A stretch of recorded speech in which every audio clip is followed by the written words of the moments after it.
Well, guess what time it is? It's time to once again call out South Shore 12 again, a second day in a row. I think a second day in a row because they are missing a big story that even New York City media stations are talking about. And they're not covering this at all. Long Island Railroad workers are suing the transit agency over on-the-job attacks. And, of course, nothing on South Shore 12 about any of this. Instead, they are in Massapequa, of course. 2 minutes on this, by the way. Power surge. You know, if this happened in the middle of the island, they wouldn't care at all. It's just so obvious who they gear to. I'm not even going to play this because, you know, it's just... This happens across Long Island. You get these power surges occasionally, and because it happened to those super important people in Massapequa, of course, they're going to be all over it. But we are going to talk about this lawsuit here about from the Long Island Railroad workers suing the transit agency over on-the-job attacks. This was on Channel 7. I think it might have been on some other New York City TV stations as well, but we're going to play the story from Channel 7. And guess where they were? They were right here in Mineola. Pushing the limits starts long before you cross the finish line. It begins the moment you say, "Can we mute the ad, please?" At TCS, our experts Here at 5 o'clock, railroad workers, some of them say it's become a violent job. Oh my God, what just happened here? All right, this got all screwed up. You know your ad blocker doesn't work when it doesn't properly mute the ads. I've been using this product. It's called Muesli. I'm going to have to pause the video. I've been telling everybody about it because...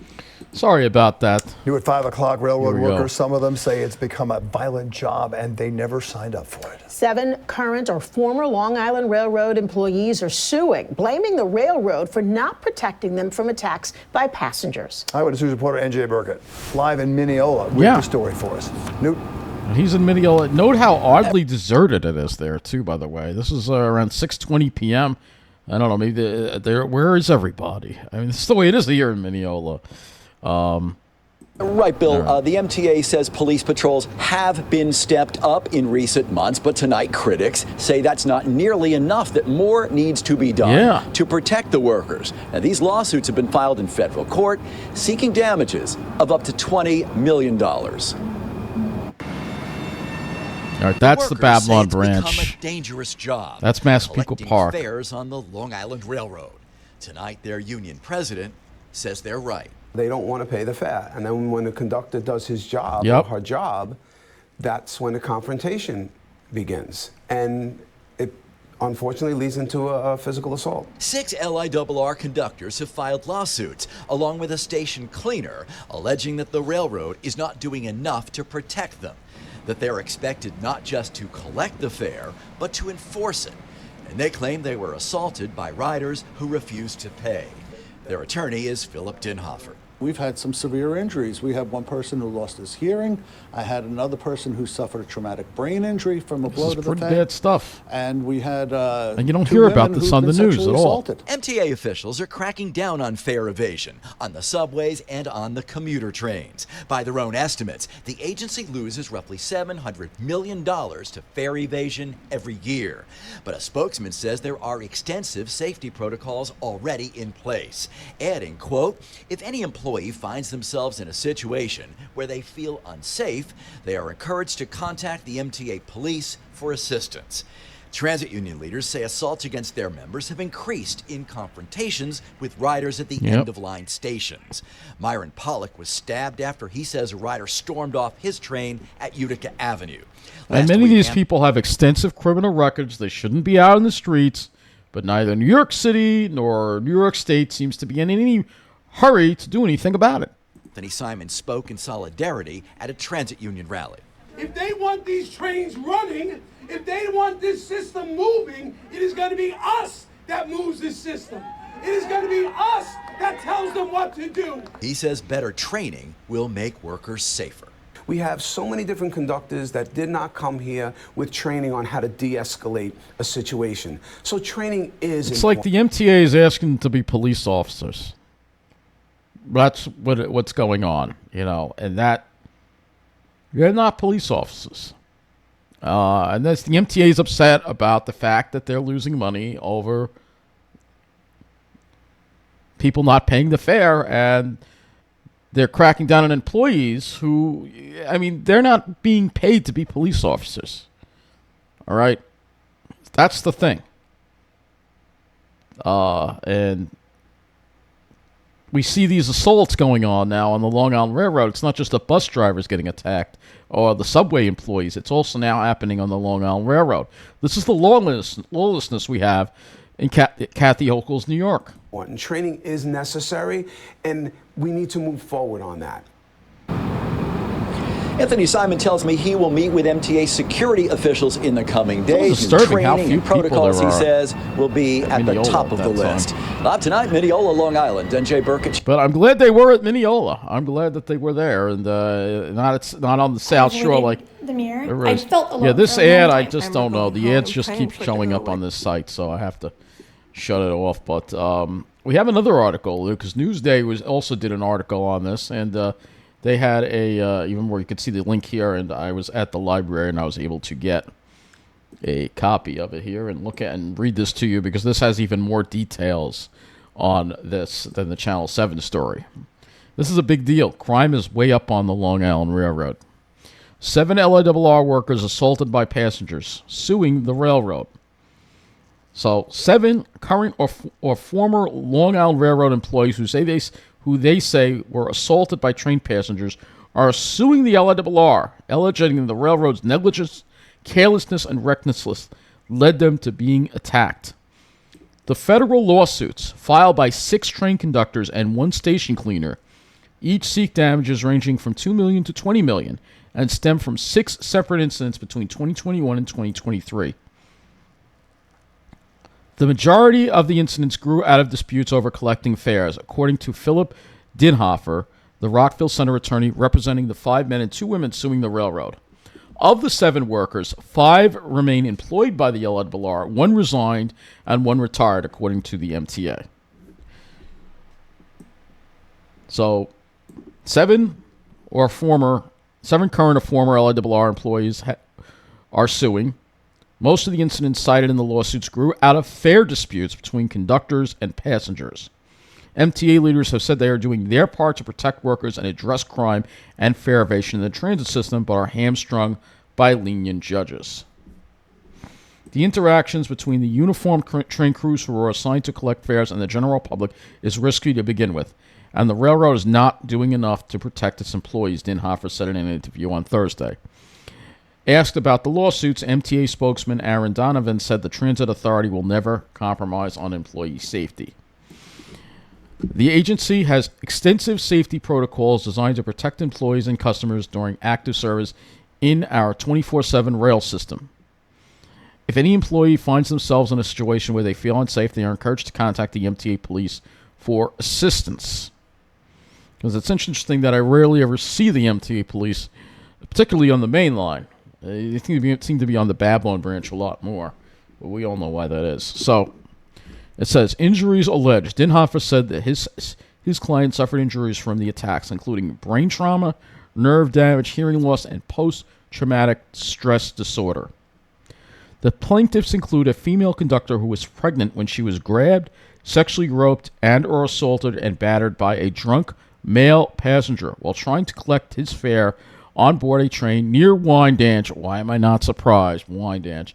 On August 20th, 2022, according to court records. It's usually always the main line, all right? It's particularly the Ronkonkoma line. She said, I tried to walk away and he followed me into the next car, the conductor said in an affidavit. We were told the police would meet the train at Jamaica. At Jamaica? Are you kidding me? They didn't even have any police to meet the train at, say, Hicksville or even sooner, like Farmingdale? But, however, the suspect got off the train at Bethpage. Newsday does not name alleged victims of sexual assault without their consent. And again, this is exactly what I'm talking about here. Where are the MTA police? They're never around in the middle of the island. They're protecting the South Shore because, those people are important and they deserve to be safe, but the rest of us just have to fend for ourselves. This is the attitude that they have. So police arrested the passenger, Huntington Station resident Michael Harewood, who later pled guilty to misdemeanor sexual abuse charges. Under a new state law, Harewood also was banned from the MTA system for 2 years. When he again boarded an LIRR train 2 weeks later, Harewood was arrested a second time on criminal contempt and trespassing charges. All right. So court records show Harewood has since been arrested by MTA police at least 2 more times. So why is he still getting out? This is the problem we have.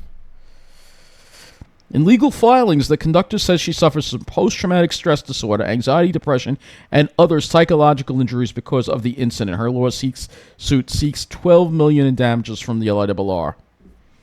Attorney wants cops on trains and panic buttons. And yeah, we should have more police on the trains, particularly on the main line. The Ronkonkoma line in particular it gets the most criminal. That's where I see the most criminal behavior, the most low lives, the most fare beats. Always the Ronkonkoma line, because it serves some of the worst areas on Long Island. It serves it's pretty much the middle of the island on the whole way through. So according to the suit, the LIRR knew that the frequency of such incidents of assaults upon its uniformed train crew members was increasing significantly, but still failed to provide a safe place to work and/or safe tools, equipment, and/or personnel with which to work, including providing safe and proper police personnel. They're always parked in Merrick, right? They're always in Merrick and on the South Shore in Babylon, but they never come up this way. I very rarely see them. Maybe once a month. There are measures that could be taken, and I'm on the train every day, and I see them. I could count on one hand how many times I see MTA police on the main line. There are measures that could be taken that have not yet been taken that should be properly explored by the railroad rather than just telling people to disengage and try to and retreat, said Dittenhofer, who also mentioned several potential options to help protect train crews, including putting a cop on every train and equipping employees with devices like a panic button that would allow them to summon police assistance. Yeah, I don't think that's a bad idea. I think that, back in the 70s, Mayor Beam said we need a cop on every subway train. Well, we need a cop on every Long Island Railroad train and a cop on every subway train. Let's do that, but no. We have Kermit, spineless, Eric, Kermit Spineless Adams, the mayor of New York City, and you have Kathy Thug Lover Hochul, and, they're not in any rush to do any of that. Every one of these conductors tells me that nobody has communicated with them what they have to do to have a safe workplace to how to protect themselves, Dittenhofer said. MTA has stepped up police patrols aboard LIRR trains in recent years, especially on routes where fare evasion is more pervasive, agency officials have said. It's funny because I don't see them that much on the Ronkonkoma line. That's kind of funny, really. So, I don't know. I don't see it. The other plaintiffs include conductors Elizabeth Giddis, Noel O'Connor, Joseph Maudari, Patrick Flynn, and Raymond Wong, and station maintainer Nicholas Parry. Their attorney, Dittenhofer, said they declined to comment. The suits, which were filed between July 2022 and July of this year in U.S. District Court in Central Islip, come as the MTA has said it has taken several measures to address the growing problem of fare evasion throughout its system and the violence against transit workers that could stem from it. LIRR conductors last year issued 160,000 invoices to passengers who said they could not pay for their rides, up about 60% from the previous year, according to MTA data obtained by Newsday. Look, the way I feel about it is enough with these invoices already. You can't pay the fare, you're off the train at the next stop. That's the way it used to be years ago. You can't pay, you have to get off the train. But they don't do that anymore. We need to do away with the invoices. They just need to be off the train. And if we had MTA police on all our trains, that wouldn't be such a big issue. And then people would know that they can't beat the fare. They would stop doing it. But we're not doing any of that because, again, we have Kathy Thug Lover Hochul, Kathy Crime Wave Hochul, as Curtis Sleewa likes to call her, who, coddles criminals. So the MTA has in recent years made an effort to crack down on fare evasion, which MTA chairman and CEO Channel Lieber has called an existential threat costing the transit authority $700 million annually. Newsday reported in June that the LIRR crime rate in 2023 reached its highest point in at least 18 years.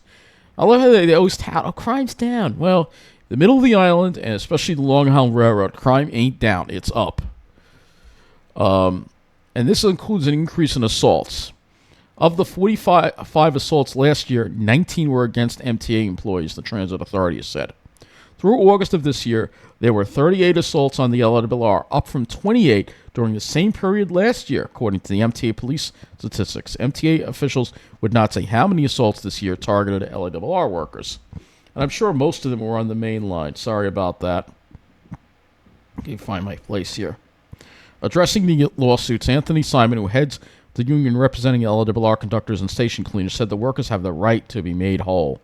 None of our members became conductors expecting to face physical assaults. They were neither trained nor equipped to handle such abuse, Simon, general chairman of the International Association of Sheet Metal, Air, Rail, and Transportation Workers, said in a statement. To address fare evasion, MTA police have said they've deployed more officers onto LIRR frequencies that frequently have fare disputes, while instituting a policy last year of having police automatically remove any passenger who refuses to pay a fare. Under the previous system, police officers could make the decision to let a passenger complete their trip. Addressing reporters on October 9th, hours after Myron Pollock, a 31-year-old subway conductor, was repeatedly stabbed by a passenger on board a 4 train in Brooklyn, LIRR, the MTA leader, pleaded for judges to do their part to keep dangerous criminals out of the transit system, including by more frequently banning violent offenders from using it. Before I just go on a little bit here, he says that, but we have bail reform. It kind of makes it hard for judges to factor in things like dangerousness. And there's no rush in Albany and no rush from Hochul to fix this disastrous bail reform law that New York has. New York's bail reform laws are the most liberal in the entire country. That's even more liberal than California. All right. Pollock's alleged attacker, Jonathan Davalos, had 14 prior arrests, of course, and had been previously convicted of attacking a transit worker. But he's back out on the streets again because the judge can't factor in dangerousness. We're doing our part, working with the unions, LIRR said. We're giving the criminal justice system the tools. We need them to use them. And yeah, I'm sure that the judges should do more. But in a lot of situations, their hands are tied because of the New York's bail reform law. And that's the problem. You can't keep these dangerous people behind bars, and we all know that. But there you go. Newsday, thank you for doing that excellent article. Of course, SouthShore12, nowhere to be found covering this. They'd rather talk about the South Shore.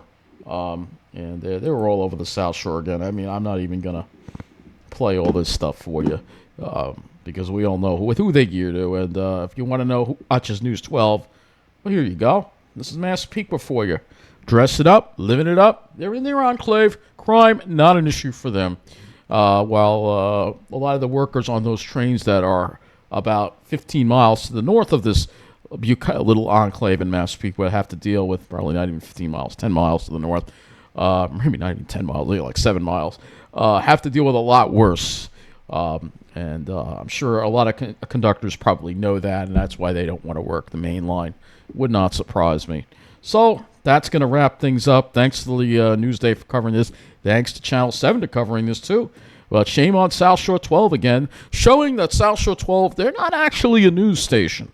They don't actually cover news. They cover what matters to a certain demographic. They don't cover what matters to all of us. Channel 7 certainly does a much better job of that. So, have a good night.